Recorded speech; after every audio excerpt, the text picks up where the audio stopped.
A continuación, Desafío Empresarial.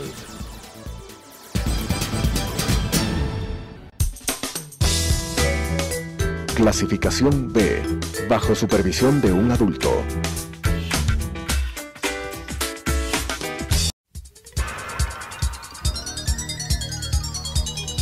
Las opiniones vertidas en este espacio por la producción y dirección del programa son de exclusiva responsabilidad de sus autores y de quienes intervienen en ellos.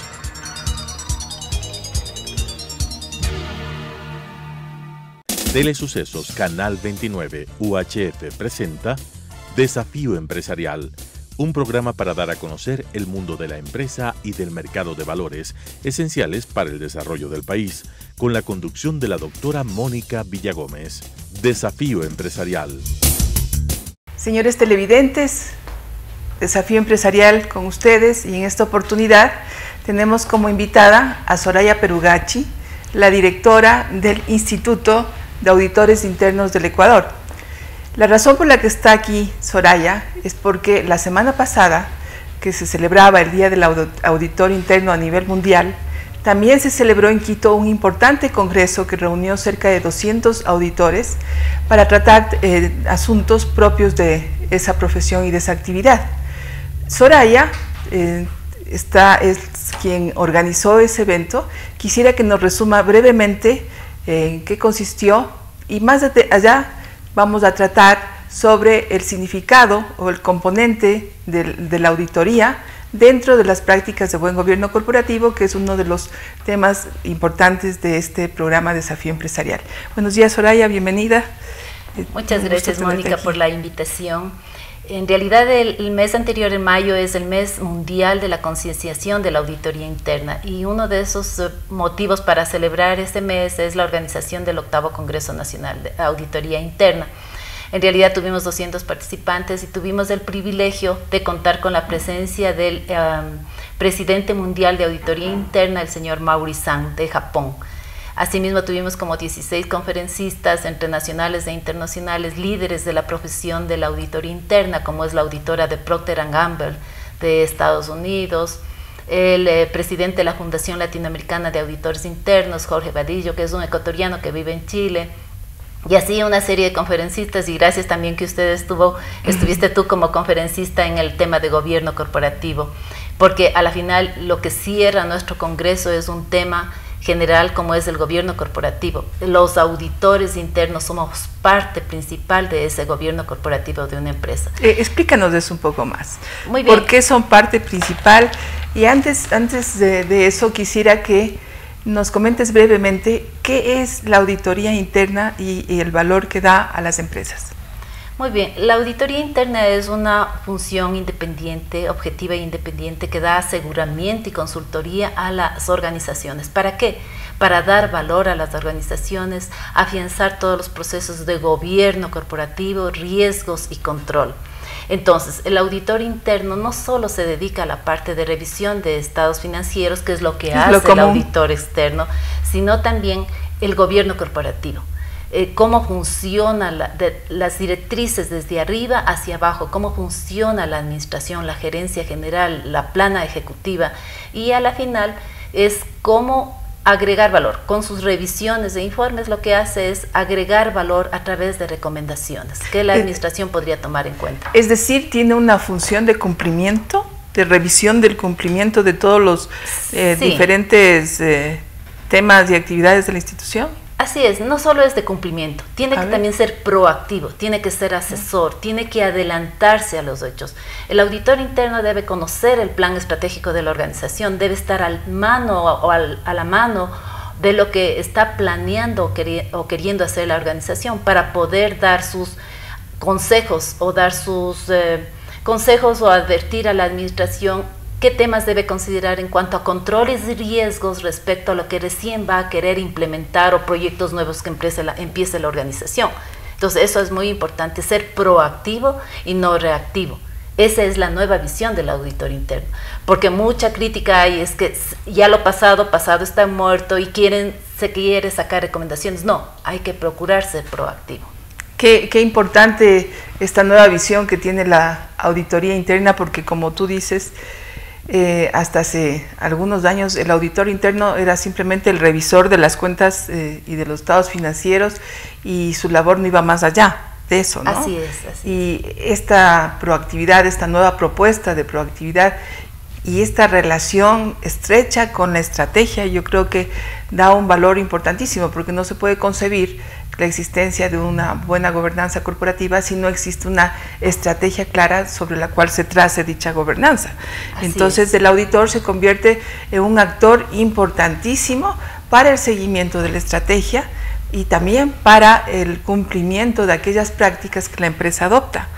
Para esto tiene una serie de normas que aplicar, y quisiera que nos comentes principalmente en qué consisten todas estas normas que dicta COSO. ¿Qué es COSO y cuál es su enfoque dentro de la auditoría interna? Ok. COSO es la Comisión de Organizaciones Patrocinadoras. Dentro de estas organizaciones patrocinadoras está el Instituto Mundial de Auditores Internos, la ICPA, que es el Mundial de Contadores, la ACPE, que tiene que ver con fraude, y una serie de organizaciones. Entonces hay dos enfoques que ha sacado COSO, o dos marcos de control. Uno relacionado con el control interno, que salió, el primer marco de control interno salió en el año 92 y se actualizó recién en el 2013. Y COSO sacó recién el año anterior el marco de gestión relacionado con los riesgos, que se llama COSO ERM.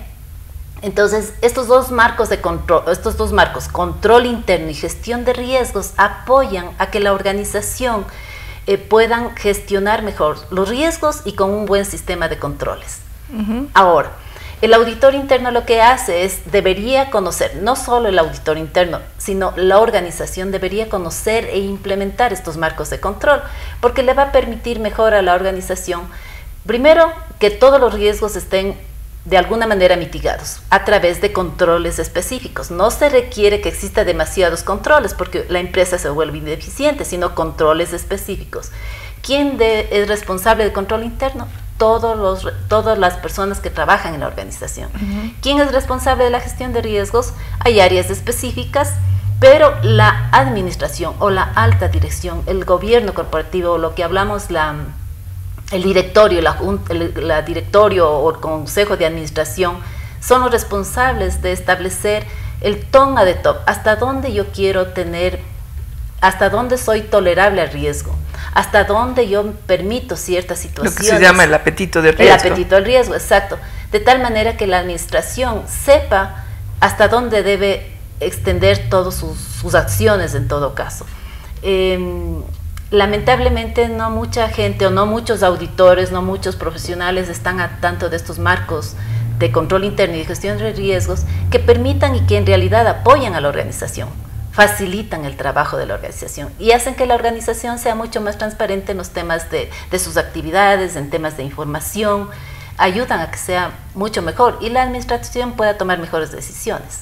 Qué importante, la auditoría interna vista como un valor que agrega a la organización, ya no simplemente como una importante actividad que ayuda a mirar el estado de la situación de la empresa, sino ya como una parte que agrega valor a la organización. Yo creo que eso es, ese resumiría el gran cambio que se produce en esta visión de la auditoría interna, ¿no? Así es, el objetivo principal del auditor interno es agregar valor a todos esos procesos principales de una institución, gobierno corporativo, que es el macro, control interno y riesgos.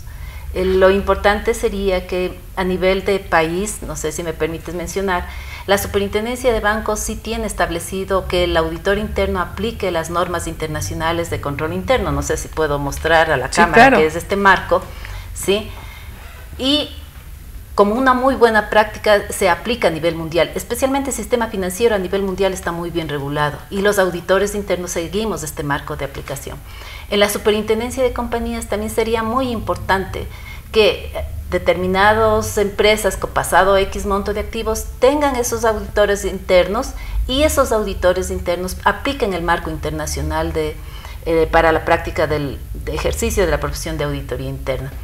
¿Y hay una respuesta de la Superintendencia de Compañías favorable a esta? Sí, hemos tenido acercamientos y ellos están muy conscientes de que las épocas actuales en donde hay tanto cambio tecnológico, en que los negocios se han vuelto tan diferentes, se requiere que el auditor interno trabaje bajo estándares o bajo normativas internacionales, que son mejores prácticas ya aplicadas a nivel mundial y que en todo caso agregan valor. Ha habido un acercamiento, están muy receptivos a tener en tratar de ver cómo se saca una resolución y estamos en esa gestión. ¿Y qué pasa con las instituciones que pertenecen a la economía popular y solidaria? ¿También pueden estas instituciones, cabe que ellas tengan este sistema de auditoría interna, propositiva y diferente? Así es. Hace, no recuerdo si son 3 años, las entidades del segmento 1 y 2, las cooperativas de ahorro y crédito grande, estaban bajo el control de la super de bancos. Entonces ya conocían el esquema de control a través de lo que es el trabajo del auditor interno. Perdona, pero solamente aquellas instituciones de la economía popular y solidaria que tienen actividad financiera, pero así es. Son cualquier cantidad de instituciones de otro orden, ¿no? Así es. Entonces, la ventaja de la Superintendencia de Economía Popular Solidaria es que sacaron una resolución en la cual dictaron que los segmentos 1 y 2, si no me equivoco, pasados ciertos montos de activos deben tener auditores internos. Lo que no se ha sacado todavía una resolución es sugiriendo que el auditor interno aplique este marco de control. ¿Sí? Entonces, pero ellos sí dicen que debe existir un auditor interno y tienen marcado cuáles son los lineamientos básicos que debe ser, que de alguna manera ellos trataron o sacaron la actividad o la función de la auditoría en base a este libro rojo que le llamamos nosotros. Entonces yo creo que hemos tenido acercamiento con la Superintendencia de Economía Popular Solidaria, están muy abiertos también a que salga una resolución que se aplique, porque no es cuestión de tener más normativa, sino es tener mejores prácticas para hacer un mejor trabajo y aportar a la organización. Porque mientras una organización esté mejor, digamos, controlada, bajo estándares internacionales, puede funcionar mucho mejor los esquemas de comunicación, transparencia de la información financiera puede ser mejor, que haya niveles de supervisión a todo nivel, y que la comunicación que se emite hacia la alta dirección y hacia los stakeholders, que hablemos, las terceras partes, tengan información transparente, ¿sí? Y también ayuda a una mejor toma de decisiones. Por supuesto. La relación del auditor interno es con el directorio o consejo de administración directamente. Así es. El auditor interno es una línea de asesoría que está reportando a nivel de directorio o a nivel de consejo de administración, porque para mantener la independencia. Sí. La independencia es un papel o un rol muy importante del auditor interno. Por lo tanto, no reporta a la gerencia. No reporta a la gerencia. ¿Trabaja con la gerencia operativamente? Operativamente bajo la gerencia, porque en realidad es un empleado, tiene que reportar que va a trabajar, salir de vacaciones, pero en cuanto a la parte técnica, el auditor interno puede hacer la auditoría a la misma gerencia, a los mismos niveles gerenciales, y para eso hay un estatuto donde establece la cancha de acción, que tiene libertad absoluta para revisar todo, y su nivel de reporte puede ser el directorio, como tú decías, y en las instituciones financieras el comité de auditoría o consejo de vigilancia. Yo tengo una percepción, y es que muchas veces los auditores internos, al menos desde la visión anterior de la auditoría interna, prácticamente reportaban, o sea, en la realidad reportaban a la gerencia y tenían temores, ¿no?, de hacer el control debido a la gerencia, porque era a quien reportaba, aunque teóricamente debían reportar al directorio en caso de que exista o a un comité. Entonces, ¿eso se ha ido puliendo o se va salvando con esta nueva normativa existente? Bueno, todavía hay el temor, yo creería que todavía hay el temor, porque en realidad, considerando la situación económica del país, el auditor puede temer ser despedido al presentar su informe, pero ahí está lo que nosotros animamos. Para ser profesionales, independientes, hay que en realidad ser muy profesionales. O sea, en ese caso, cuando hay temas que podrían ser un conflicto contra la ética, contra la forma de ser del auditor, debe plantear, tiene dos canales. Uno, denunciarlo e informarlo a través del comité de auditoría, que es el que tiene que apoyar. Pero hay empresas pequeñas que no lo tienen. Empresas pequeñas que no lo tienen, el comité de auditoría, informar al directorio o al accionista. Hay que enseñarle al accionista y decirle, mire, yo soy un buen profesional, he hecho un buen trabajo y estos son los problemas. Quien toma la decisión es el directorio. Lo importante es que el auditor interno tenga ese canal abierto, sea suficientemente ético y pese los valores, ¿ya? Cumpla su misión de auditoría interna. Yo sé que es algo difícil. Es complejo. ¿Qué pasa en el sector público? Conozco de muchos colegas que han tenido que renunciar para no firmar un informe, ¿sí? Igual en el sector público. Entonces, sí es un tema que afecta, digamos, la parte de un auditor interno, la parte económica, la familia y todo, pero yo creo que en el país debemos hacer énfasis en la ética, los valores, la transparencia que debería ser, y el auditor interno tiene que ser uno de esos elementos que apoyan a la ética y transparencia. Mencionaste el sector público. ¿Este marco es también aplicable para el sector público? Sí, el marco de control interno, COSO, que salió en el 2013, es aplicable al sector público. Es más, sería mucho más sencilla la evaluación de toda la gestión o el control interno de una organización del sector público bajo la aplicación de ese marco. Lamentablemente todavía la Contraloría no ha actualizado su normativa, ¿sí?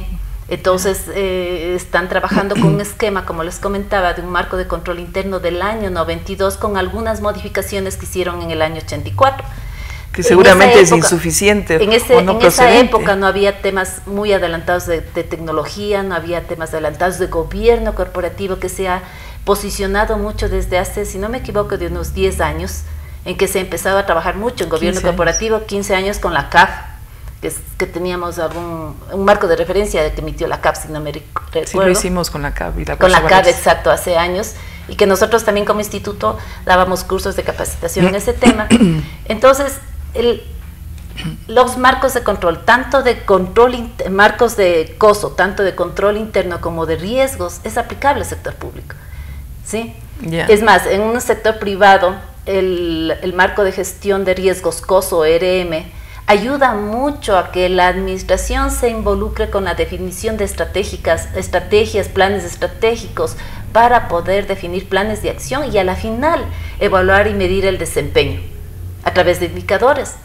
Todo eso es un bonito esquema que todo está integrado, incluso está todo lo que es la cultura, el gobierno corporativo, la transparencia, la comunicación, la información que uno puede generar. Y el rol del auditor interno es evaluar todo ese marco de gestión. Y si no existe ese marco de gestión de riesgos en una organización, ayudar a asesorar, a implementar. Para que se establezca. Que se implemente, exacto. Guiar a la organización para que se implemente. Perfecto. Dime una cosa, en este marco enfocado, que está enfocado en 5 componentes, ¿nos podías comentar brevemente de esos componentes? Algo ya has dicho, pero especialmente quisiera que hagas énfasis en el componente primero, que es el de gobierno corporativo. Sí, el gobierno y la cultura, ese es el principal, porque ese involucra todo el resto de elementos de control, de gestión de riesgos. Entre ellos dice, cómo debe establecer la dirección o el directorio, los esquemas, las estructuras de comunicación que deben existir de arriba hacia abajo y laterales transversales, ¿sí? Cómo debe ser la estructura operativa, ¿sí?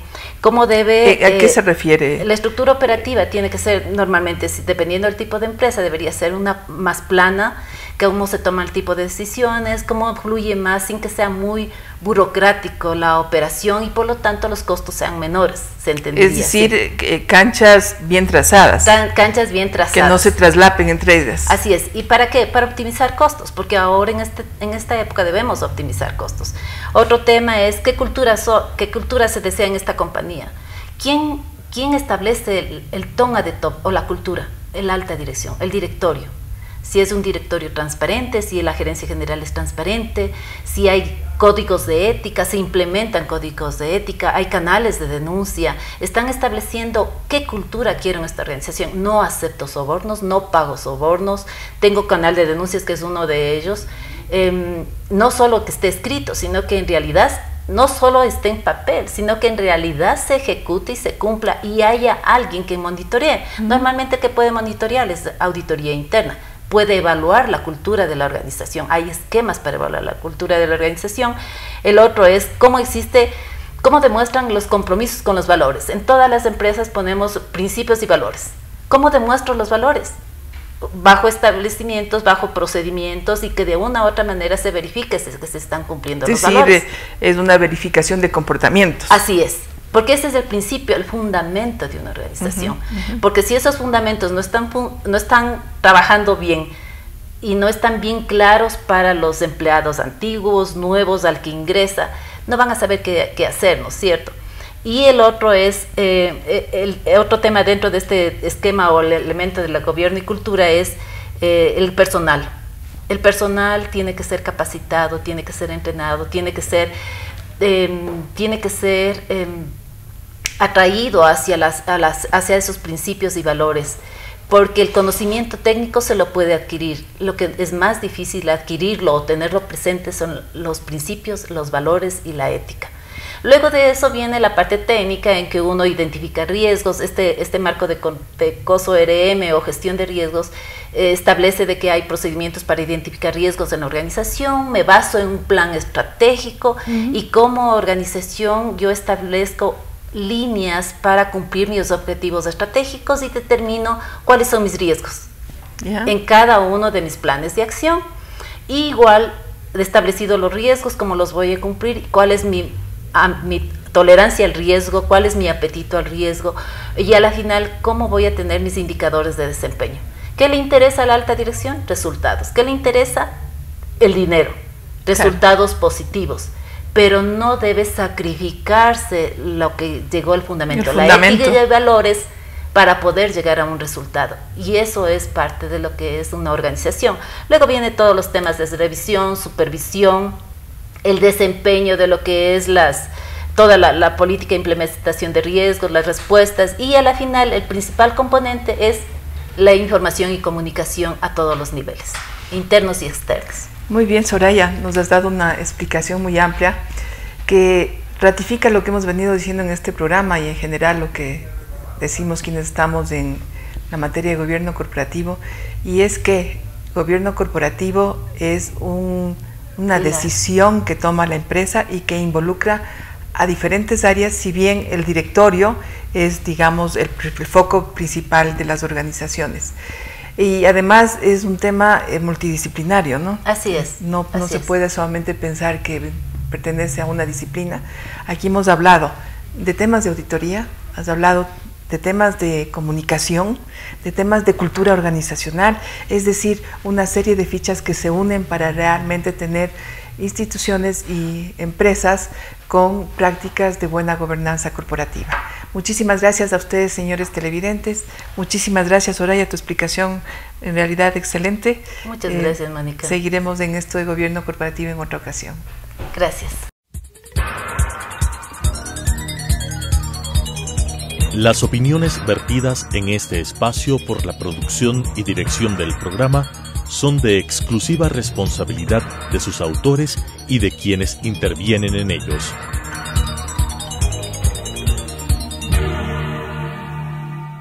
Telesucesos Canal 29 UHF presentó Desafío Empresarial, un programa para dar a conocer el mundo de la empresa y del mercado de valores esenciales para el desarrollo del país, con la conducción de la doctora Mónica Villagómez.